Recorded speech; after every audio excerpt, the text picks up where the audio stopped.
Donc, mesdames, messieurs, bonjour. C'est avec un très grand plaisir que je vous accueille aujourd'hui au centre de congrès Pierre-Paul Riquet à Toulouse pour cette deuxième édition des rencontres francophones sur les légumineuses. Je salue tous les pays de la francophonie aujourd'hui présents et bien d'autres encore. La Belgique, le Luxembourg, l'Algérie, le Maroc, la Tunisie, le Niger, le Congo, la Côte d'Ivoire, le Bénin, le Sénégal, le Tchad, mais aussi les États-Unis, l'Argentine et la Suède. Je vous souhaite à toutes et à tous la bienvenue en France. Ce soir, à la soirée de gala, j'aurai l'occasion de revenir plus amplement sur l'organisation de cet événement permis par le soutien de nombreux partenaires et sponsors. Ce matin, je voudrais adresser mes premiers remerciements au nom du comité RFL2 aux 4 organisateurs, l'INRA, le CIRAD, Terre Univia et Terre Innovia, qui se sont engagés ensemble depuis 2016 à ce que ces rencontres se poursuivent. Et pour ouvrir cette deuxième édition, nous avons interrogé les dirigeants de ces structures pour savoir ce qu'ils pensaient de l'avenir des légumineuses. Et nous avons construit un film à partir de leurs propos. Je les remercie d'avoir accepté de répondre à nos questions, ainsi que les représentants de la FAO et de l'Europe qui se sont exprimés en français. Puis, nous poursuivrons ces premières réflexions avec M. Christian Huyghe, directeur scientifique à l'INRA, M. Jean-Paul Laclos, directeur du département Persiste au CIRAD, M. Antoine Henrion, président de Terre Univia, et Mme Karine Gloanec-Morin, députée au Parlement européen, qui nous fait l'honneur d'être parmi nous. Ils nous témoigneront, eux aussi, de leur vision d'avenir des légumineuses et dans quel contexte scientifique et politique cet avenir se construit. Merci d'être présents à nos côtés aujourd'hui pour débattre et avancer ensemble. Bien, bonjour à tous. Merci Marie-Benoît. Madame la députée européenne, Mesdames et Messieurs les présidents. On m'a dit qu'il faut toujours dire Mesdames et Messieurs les présidents parce qu'on est sûr qu'il y en a dans la salle. Madame la présidente du centre INRA, cher Michel, je ne sais pas où elle est passée, j'ai perdu Michel. Chers collègues, c'est un très grand honneur pour moi d'ouvrir ces deuxièmes rencontres francophones sur les légumineuses. Alors, je tiens à saluer la présence très très nombreuse de tous ceux qui sont là et tous ceux qui vont encore arriver parce que à cause des pluies, il y a des trains qui sont en retard, de France, de pays francophones, en particulier africains, mais aussi, comme l'a dit Marie-Benoît à l'instant, d'Argentine, d'USA, de Suède. Ce ne sont pas encore des pays francophones, mais on y travaille. Votre présence à tous, c'est le fruit du travail acharné de l'équipe d'organisation. Donc vraiment bravo à tous ceux qui ont travaillé très très dur pour ce job, et en particulier une mention vraiment particulière et très chaleureuse à Marie-Benoît pour ce travail. Bravo à toi. Et merci aussi à tous ceux qui ont sponsorisé cet événement. Alors je ne sais pas pourquoi c'est fait dans un hôpital, si c'est parce qu'on va subir des événements dangereux ou si c'est parce qu'on va tester sur nous certains protocoles d'alimentation, mais en tout cas le cadre est remarquable et je n'ai aucun doute sur le fait que les échanges vont être particulièrement fructueux.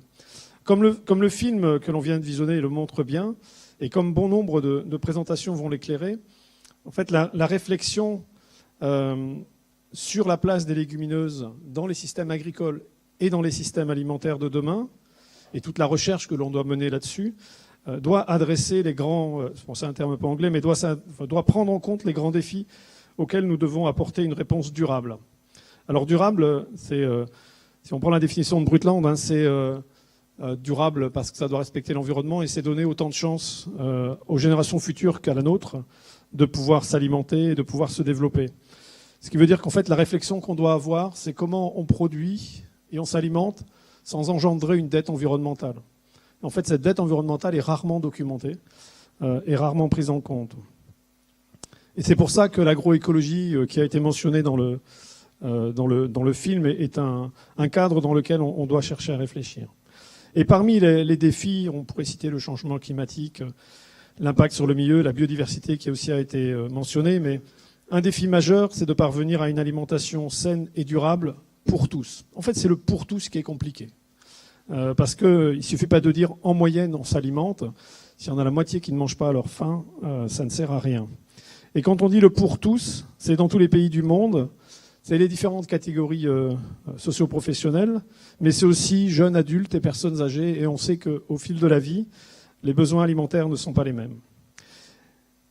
Le film introductif met beaucoup l'accent sur le flux entrant, donc comment on fait des légumineuses pour produire des protéines et pour alimenter les personnes, et beaucoup centré sur la source, et donc très porté, très agriculteur centré, et Sébastien Windsor demandant des solutions pratico-pratiques, on le reconnaît bien là, et c'est une exigence qu'il faut effectivement avoir. Mais il faut regarder le système de façon de façon la plus globale possible, et de fait, l'équation du défi alimentation saine et durable pour tous se résume de fait assez simplement dans le bouclage du cycle de l'azote.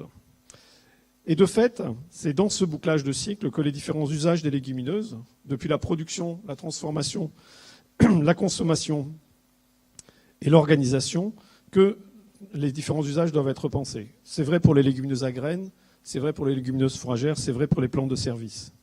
Et de fait, quand on regarde le programme de ces journées, c'est bien de cela dont il est question. Alors le cycle de l'azote, c'est quoi ? En fait, le cycle de l'azote, c'est toute la problématique de l'azote réactif. Donc il est sous forme de protéines, et il doit être sous forme de protéines, réactif sous forme de protéines pour être assimilable pour l'espèce humaine. L'espèce humaine est une espèce qui est très très peu efficace en termes de protéines. Elle en brûle énormément pour pouvoir fonctionner. Elle est notre forme d'azote réactif, c'est l'azote qui est sous forme d'engrais azoté, dont l'agriculture mondiale consomme environ 100 millions de tonnes sous forme d'ammonitrate. Donc c'est des volumes absolument considérables. C'est aussi de l'azote qui est sous forme d'asparagine lors de la fixation symbiotique. Donc tout ça sont des formes entrantes. Et puis vous avez des formes sortantes, les nitrates que l'on retrouve dans l'eau. Et puis sans doute la forme la plus compliquée, c'est la forme du protoxyde d'azote qui est rejeté dans l'atmosphère et qui est responsable en Europe de plus de 50% des gaz à effet de serre. En fait, on parle toujours de gaz à effet de serre en donnant le sentiment que c'est du CO2. Le CO2, c'est moins de 20% des émissions de gaz à effet de serre de l'agriculture française et européenne. Et donc l'azote, c'est vraiment la composante essentielle. Et en fait, quand on parle de bouclage des cycles, le cycle n'est pas du tout bouclé. Si on regarde les estimations, les travaux qui ont été faits par l'équipe de Bilène à l'Université Pierre et Marie Curie de Paris, les pertes vers l'hydrosphère sous les cultures et sous les prairies correspondent à peu près à 95% de l'engrais azoté qui est mobilisé au début du cycle. Et puis si on intègre la fixation symbiotique et les dépôts atmosphériques, c'est encore 68% de l'azote atmosphérique qui est perdu vers l'hydrosphère. Donc autant vous dire que ce n'est pas un cycle, en fait, c'est pas une chambre à air, en fait, c'est quelque chose qui est totalement poreux et qui perd de partout. Et c'est en fait parce que le tuyau il est poreux que le système est aussi peu vertueux sur le plan environnemental et d'une certaine façon aussi peu vertueux sur le plan économique. Et donc il faut réfléchir l'ensemble du cycle de l'azote et ce sera de fait ce que vous ferez au cours de ces 2 journées. Alors c'est quoi le réfléchir ce cycle de l'azote ? C'est réfléchir l'équilibre entre protéines végétales et protéines animales dans les régimes alimentaires. Ça a été mentionné dans le film introductif. C'est ce qu'on retrouve au cours de ces 2 jours de journées de rencontre sur les séquences sur l'alimentation et sur le regard des consommateurs. Bravo, soit dit en passant, pour les activités culinaires qui sont proposées aujourd'hui en fin de journée.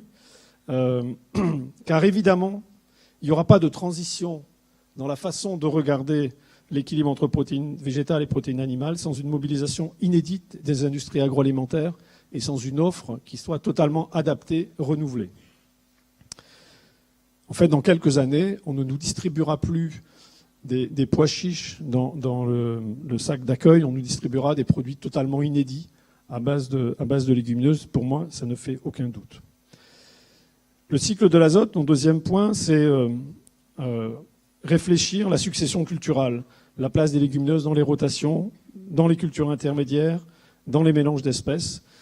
Et ce sera très très présent dans les séquences d'aujourd'hui, allant depuis ce que la recherche et la recherche appliquée permet de dire, jusqu'au regard des agriculteurs, puisque très souvent, dans des transitions, c'est pas tellement la transition qui est difficile, ce qu'il faut surtout faire, c'est le changement du regard que l'on porte sur un objet. Et de fait, aujourd'hui, le regard qui est porté sur les légumineuses, c'est un regard de complexité, de quelque chose qui n'est pas facile. Mais de fait, ce n'est pas franchement quelque chose qui donne envie, d'où l'importance des analyses qui sont faites là-dessus. Troisième point pour réfléchir le cycle de l'azote, c'est réfléchir l'articulation au niveau local entre les productions animales et les productions végétales. En fait, c'est toute la question de l'organisation géographique de nos productions sur le territoire national, mais aussi au niveau mondial que cela vient interroger. Les flux à très très longue distance sont la source des déséquilibres locaux. S'il y avait peu ou moins de circulation à longue distance, il y a moins de déséquilibres locaux et donc moins d'impacts environnementaux. Et en fait, c'est toute la question des politiques publiques qui est derrière cette question-là, politique européenne, politique agricole commune, mais aussi accords mondiaux sur le commerce mondial et le commerce des protéines en particulier. Quatrième élément pour réfléchir le cycle de l'azote, c'est l'articulation entre la production et la consommation. Mais c'est aussi la gestion de ce qui se passe dans les villes. Il ne faut jamais oublier que 80% des gens vivent en ville. Alors vous allez dire, il y a des petites villes, il y a des villes moyennes comme Toulouse, et il y a des villes monstrueuses comme Shanghai, avec ses 23 millions d'habitants. Et donc, de fait, il y a une gestion de l'approvisionnement et une gestion des effluents. Et au-delà de cette proportion de personnes qui vivent en ville, ce qu'il ne faut surtout jamais oublier, c'est que l'humain consomme beaucoup de protéines, c'est ce que je disais tout à l'heure, mais on stocke très très peu. En fait, la population humaine mondiale ne stocke que 0,6% de l'azote qu'elle absorbe sous forme de protéines. Le reste repart dans les effluents. Et la raison pour laquelle on en stocke aussi peu, c'est que de fait, on n'est pas en croissance. Enfin, il y en a quelques-uns qui sont encore en croissance, mais la plupart d'entre nous ne sommes pas en croissance. Et donc, en fait, on ne fait que renouveler les masses de protéines que nous contenons. Mais en fait, pour réfléchir le cycle de l'azote, la vraie difficulté, c'est qu'il n'y a pas de métrique disponible. Et quelque chose que l'on ne mesure pas, on a peu de chances de le faire bouger. Et donc, il faut clairement, et c'est un peu une forme de défi que l'on pourrait avoir, réfléchir à une métrique facilement mobilisable pour évaluer, depuis l'échelle locale à l'échelle nationale, le niveau de bouclage. En fait, c'est sur ce point-là, je pense qu'il faut vraiment réussir à travailler. Ça permettra d'avoir une réflexion à la fois sur comment on augmente la production et comment on la rend rentable, mais comment on fait ça tout en ayant une amélioration, voire création d'un bénéfice environnemental. Voilà, comme je sais que mes 6 minutes sont dépassées, et que Marie-Benoît avait dit 6 minutes et ça suffira, je vais m'arrêter là et je vous souhaite des rencontres qui soient aussi scientifiquement riches que convivial sur le plan humain. Merci à vous.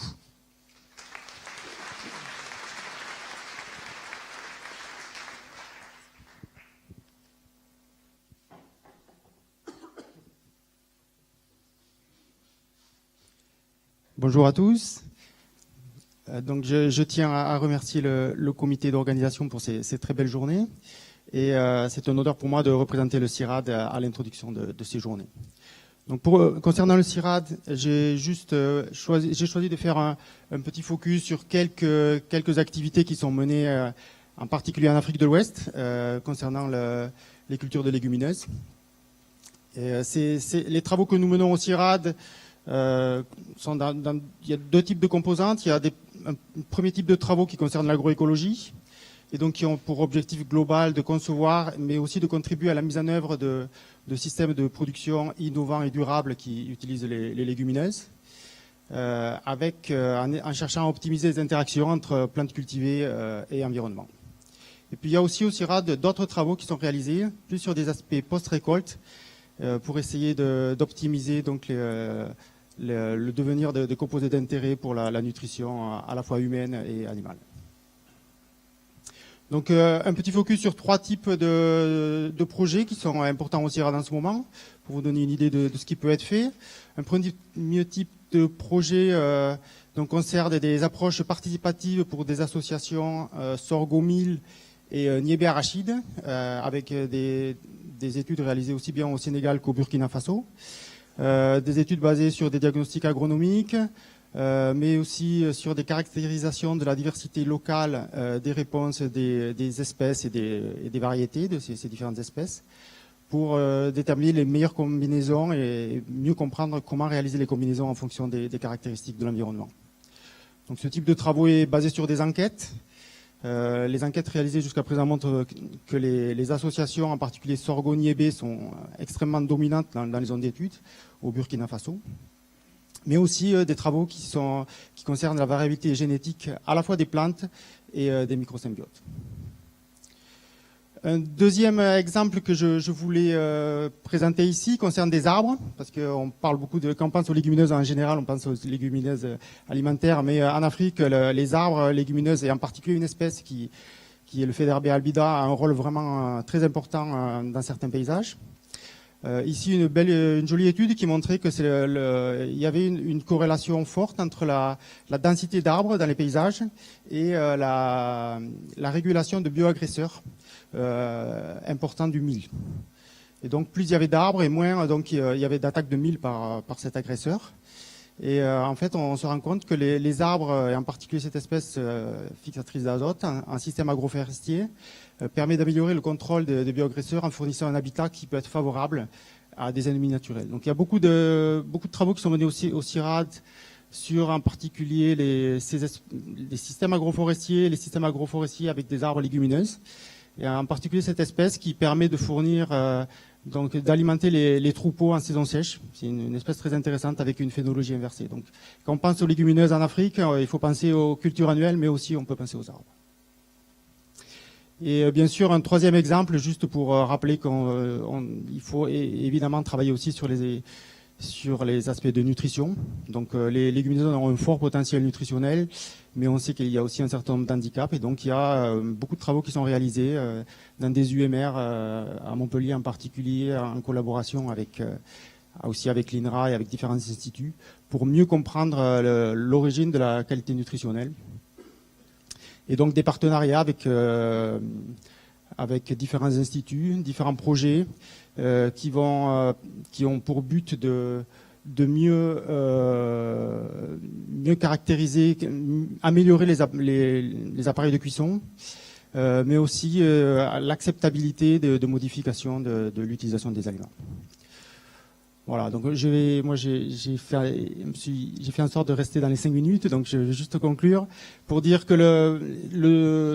l'étude des légumineuses constitue un domaine de recherche qui est très dynamique au CIRAD en ce moment, avec en particulier en Afrique de l'Ouest, mais pas seulement, mais en particulier en Afrique de l'Ouest, avec de très nombreux partenaires africains.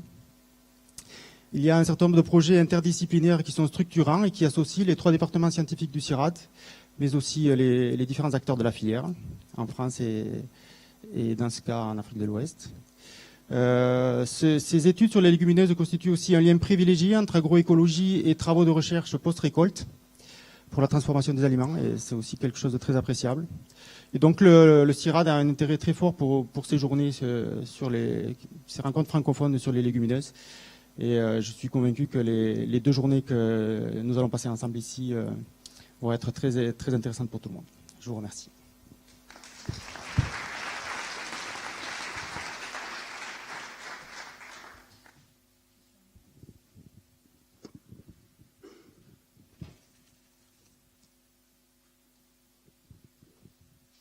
Madame la députée européenne, Monsieur le vice-président de l'INRA,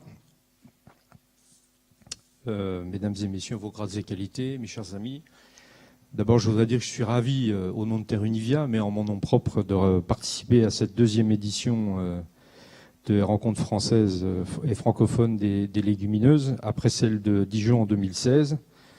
D'abord en tant que producteur, parce que je suis aussi agriculteur et producteur de légumineuses en agriculture biologique en Lorraine sur mon exploitation. Et j'y associe aussi tous mes collègues producteurs ici en Occitanie et tous les producteurs de francophonie qui savent ô combien les légumineuses sont importantes pour leur exploitation, parce que c'est d'abord un enjeu de durabilité agronomique et puis c'est un enjeu d'efficience des systèmes agricoles qui interagissent au bénéfice de l'agriculture d'une région, d'un territoire. Je voudrais dire que les légumineuses, c'est un enjeu mondial. Nous sommes présents Terre Univia ici en France, mais nous sommes aussi présents en Afrique pour développer les légumineuses parce que les enjeux territoriaux n'ont pas de frontières, parce que les systèmes agricoles interagissent aussi dans toutes les régions du monde. C'est un axe fort, les légumineuses, pour Terre Univia, pour Terre Innovia également, évidemment. parce que d'abord ça nous permet de visualiser le panel de production potentiel de cultures légumineuses, en passant par les fourrages, la luzerne, les graines, pois, févrole, soja, les légumes secs, pois chiches et lentilles, pour ne citer que les plus importants. Et je voudrais dire aussi que nous nous réjouissons qu'au niveau européen, on est enfin, ou je devrais dire après une évolution des réflexions, l'adoption d'un plan protéines validé par le Parlement européen, qui va aller au-delà de l'autonomie protéique, de développer toutes les légumineuses à graines et fourragères dans les systèmes agricoles européens. Et ça a été souligné dans les interventions. Nous sommes déficitaires et très déficitaires, à la fois dans notre autonomie, mais aussi dans l'allocation de nos territoires et de nos surfaces dédiées aux cultures légumineuses. Alors cette ambition, nous la cultivons aussi au niveau national, et je voudrais souligner aussi notre implication dans un axe majeur des États généraux de l'alimentation, puisque dans notre plan de filière, que nous avons intitulé « En route pour le Made in France des protéines végétales », nous incluons comme pivot de notre plan de filière les légumineuses pour relever le challenge de la transition des systèmes, pour accroître l'autonomie des exploitations, mais aussi pour conforter la montée en gamme de l'agriculture française. Et je voudrais citer la démarche Soja de France, qui est une démarche certifiée, tracée, qui permet de rapprocher le consommateur, le citoyen, et qui permet d'avoir un cycle vertueux et transparent de la semence à l'assiette. C'est très important pour nous de réussir ces challenges. Un échange récent avec le président de la République, pas plus tard que la semaine dernière, entre les interprofessions sur ces plans de filière, il a redit toute l'importance de l'enjeu protéines sur la souveraineté alimentaire de notre pays, mais on pourrait évidemment élargir cela à toute la francophonie. C'est aussi effectivement dans nos missions de répondre aux enjeux nutrition-santé, vers cette transition alimentaire, de consommer plus de protéines végétales dans nos assiettes. Alors évidemment, cette ambition que nous cultivons tous, qui est illustrée par ce colloque, qui nous mobilise dans nos métiers respectifs, ça implique une dynamique de réseau. C'est essentiel pour la réussite de cette dynamique que l'on voudrait voir positive et pourquoi pas exponentielle. Ça implique de mobiliser effectivement la recherche. Nous avons besoin d'avoir une recherche qui travaille entre tous les acteurs, d'abord l'INRA évidemment, et puis les instituts techniques, Terrinovia, pour effectivement produire des solutions opérationnelles, pour acquérir une capacité à faire. Je ne vais pas dire dans les plus brefs délais, mais en tout cas, le temps est compté, et en tout cas, il faut se mobiliser pour produire des solutions, et de l'innovation est évidemment cruciale et au centre de la démarche.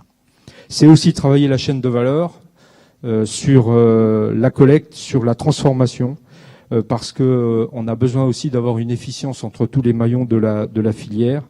Et puis enfin, c'est de travailler le consommateur, expliquer aux consommateurs et aux citoyens qu'il a tout intérêt à investir dans les légumineuses, d'abord au quotidien, dans son alimentation, mais aussi lui démontrer que consommer des légumineuses, c'est participer à la lutte contre le changement climatique.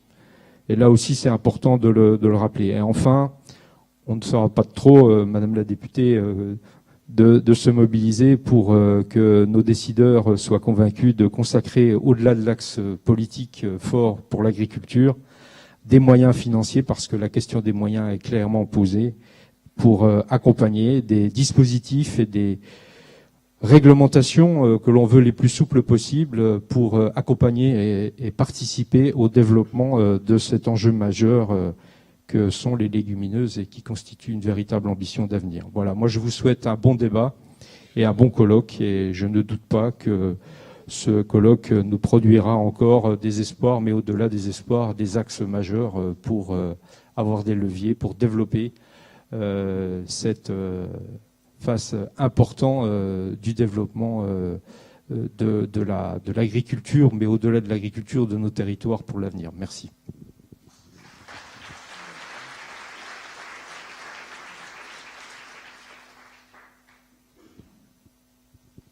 Madame la députée, c'est à vous. Merci.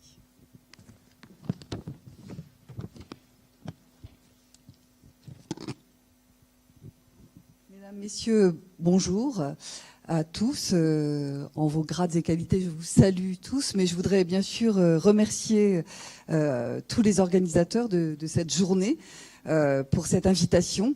L'INRA, le CIRAD, Terre Innovia et Terre Unovia. J'ai toujours un peu de... Voilà. Et puis, bien sûr, remercier Marie Benoît qui a pensé à m'inviter à cette journée. Un grand merci et je suis très honorée de participer aux deuxièmes rencontres francophones autour des légumineuses aujourd'hui. Je suis élue au Parlement depuis peu. En fait, j'ai succédé à Jean-Paul Denanot qui a démissionné pour me laisser une année de mandat et je salue ce geste politique qu'on trouve peu. Et j'ai rejoint donc la commission auquel il appartenait, les deux commissions, mais entre autres la commission agriculture, et cela me convient parfaitement puisque je suis aussi une élue rurale depuis 25 ans dans le Perche. Et donc dans cette commission, bien sûr, je m'intéresse à l'agroécologie, au développement rural, mais aussi de près aux légumineuses qui sont au centre des enjeux de sécurité et de souveraineté alimentaire et qui représentent une formidable opportunité d'évoluer vers des pratiques agricoles plus durables. Beaucoup de choses ont été dites dans le film qui nous a été proposé tout à l'heure, mais je vais vous dire également comment, en tant que parlementaire européenne, je suis impliquée sur cette question. Et comme de nombreux députés, je suis convaincue qu'il convient tout de suite de mettre tout en œuvre afin de permettre aux agriculteurs de produire davantage de légumineuses et de renforcer la compétitivité de ces cultures. C'est un enjeu très important. Pour ce faire, nous devons bien sûr renforcer les synergies entre les différents acteurs, agriculteurs, scientifiques, commerciaux, industriels, nutritionnistes, consommateurs et politiques. Et c'est ce que vous faites, nous faisons aujourd'hui, et je salue cette initiative, c'est très important. Nous avons tous un rôle à jouer pour inverser la tendance et permettre aux légumineuses de reconquérir nos surfaces agricoles et nos assiettes. La coopération entre plusieurs échelles de gouvernance est également une condition sûre et sine qua non de cette réussite. Dans les territoires, comme à Bruxelles, entre acteurs européens, mais également avec nos partenaires africains, que je salue de leur présence aujourd'hui, l'échange d'informations et de bonnes pratiques est essentiel et pourrait bien sûr nous aider, ils pourront nous aider à sortir du système de grandes cultures qui sont prédominantes et bien sûr qui mettent les légumineuses toujours dans une non-compétitivité qui leur coûte énormément. Donc il faut vraiment travailler à ce sujet. Dans ce contexte de croissance, d'ailleurs dans un contexte de croissance démographique forte, ces partenariats permettront de développer une nouvelle offre de produits à base de légumineuses et de faire un pas vers plus de souveraineté alimentaire.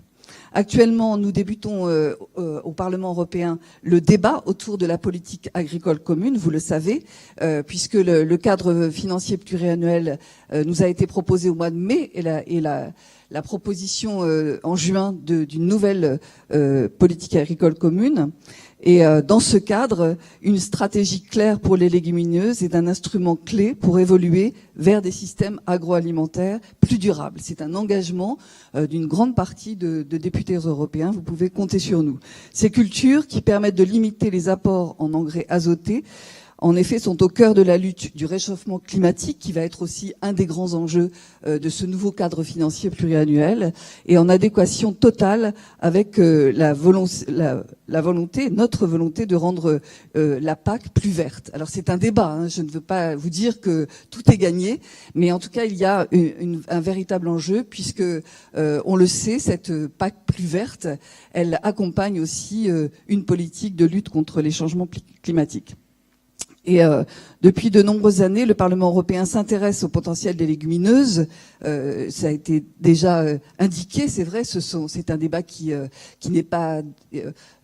date pas d'hier, mais aujourd'hui, il prend, c'est vrai, plus de place dans le débat. Et cela, évidemment, si l'enjeu était obtenu sur le potentiel des légumineuses, cela permettrait de réduire les importations des Amériques, qui sont vraiment inquiétantes et qui ne permettent pas de considérer que le continent européen a une indépendance sur les légumineuses. L'Europe, depuis la fin de la guerre, a principalement développé les céréales, vous le savez tous, mais ce qui malheureusement, bien sûr, s'est fait au détriment des légumineuses que nous importons aujourd'hui massivement. Et cette situation de dépendance héritée des accords de Blair House ne cesse de se renforcée, et c'est une inquiétude pour nous. Dans les pays exportateurs, d'une part, elle entraîne des dommages irréversibles sur la biodiversité, à l'image de la déforestation, et bien pire aussi à l'image de conditions de culture et de niveau social et humain très très très alarmant.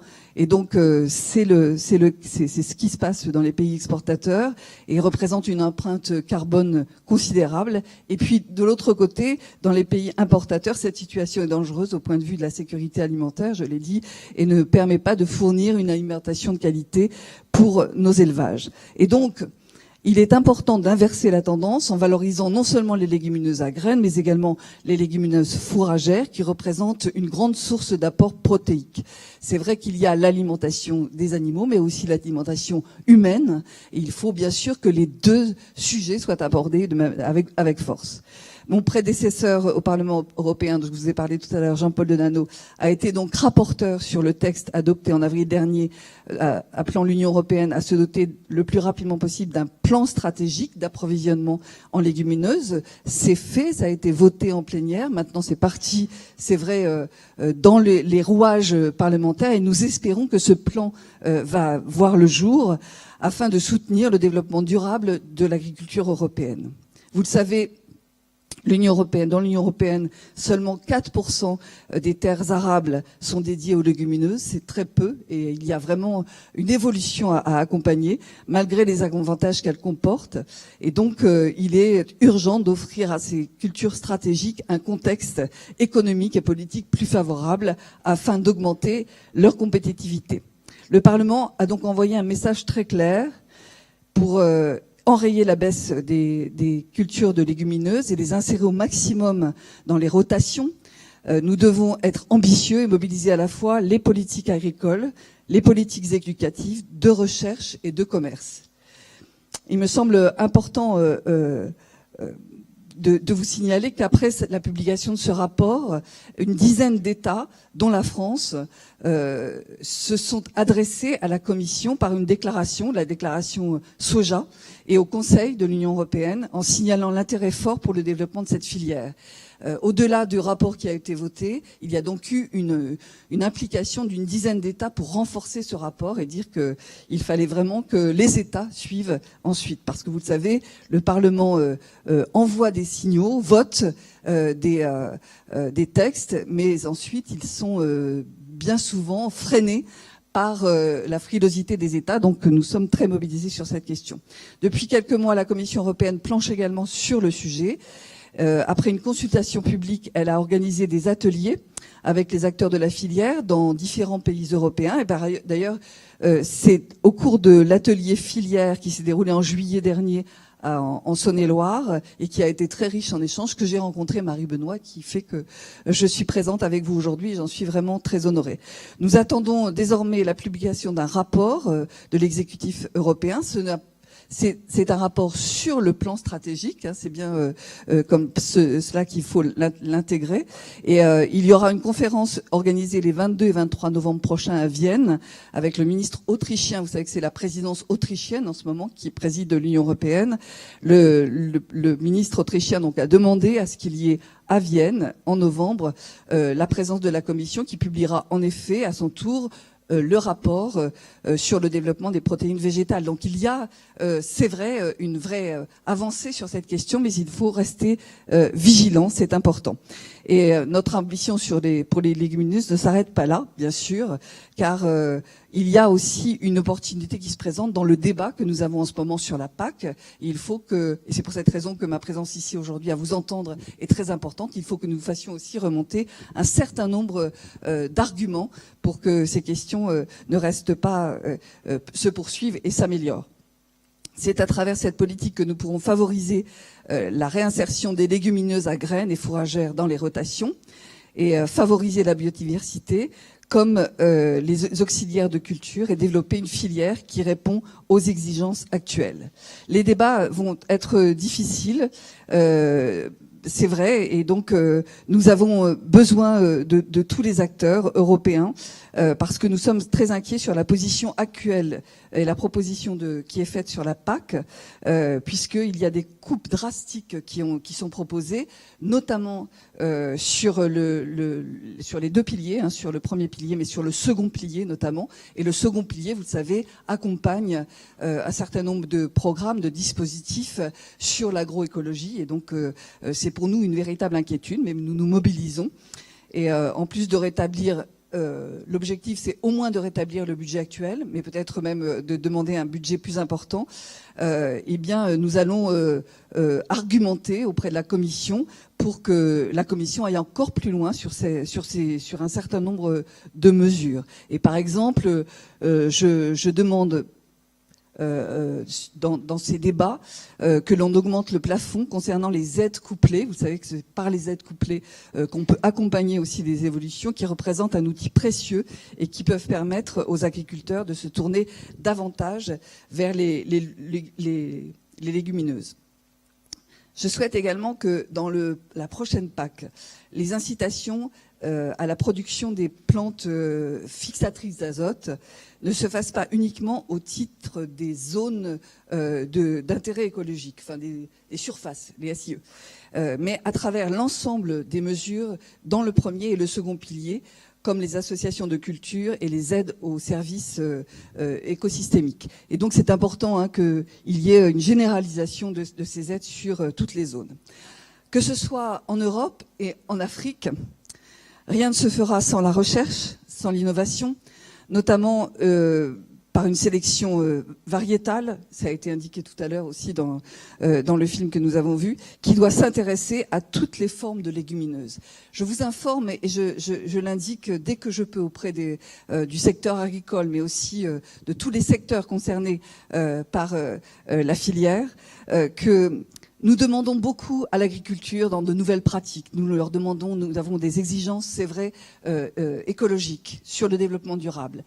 Il y a aujourd'hui des coupes sombres dans la PAC, donc nous allons travailler à essayer de réduire et d'effacer ces coupes. Mais il y a aussi dans le programme, et parce que je suis aussi membre de la commission budget, il y a aussi dans la proposition de la Commission sur le nouveau cadre financier pluriannuel un programme. C'est le programme qui remplaçait Horizon 2020. Ça va s'appeler Horizon Europe. Et il y a une enveloppe qui est consacrée au secteur agricole. Cette enveloppe, elle a un montant de 10 milliards. Et déjà dans les débats, moi j'ai entendu 10 milliards pour le secteur agricole. Pourquoi 10 milliards? Donc il faut vous mobiliser, il faut que vous alliez vraiment regarder à quoi peut être éligible cette enveloppe afin que on sente que le secteur agricole est mobilisé sur la recherche. C'est très important, je crois, pour accompagner toutes vos démarches. La mise en place de véritables stratégies dans les deux continents, je suis un peu longue, hein, je le sens, passe par une meilleure structuration territoriale des filières et une importance accrue apportée à l'éducation alimentaire afin d'équilibrer les apports de protéines animales et les protéines végétales dans l'alimentation. Enfin, bien sûr, je tiens à nouveau à remercier chaleureusement les organisateurs de ces deuxièmes rencontres francophones. Et je mets mes lunettes parce que voilà, la suite je l'ai écrite à la main et je ne les lis pas. Voilà. Et donc et c'est grâce bien sûr. Et donc je souhaite bien sûr qu'aujourd'hui nous ayons, je dis nous parce que je souhaite participer à un maximum d'ateliers aujourd'hui et nous ayons des échanges fructueux. C'est grâce à ces moments de partage, d'échange, de débat que nous aidons à trouver les clés stratégiques, scientifiques, économiques, politiques, pour permettre l'essor de ces belles cultures que sont les légumineuses. Je vous remercie.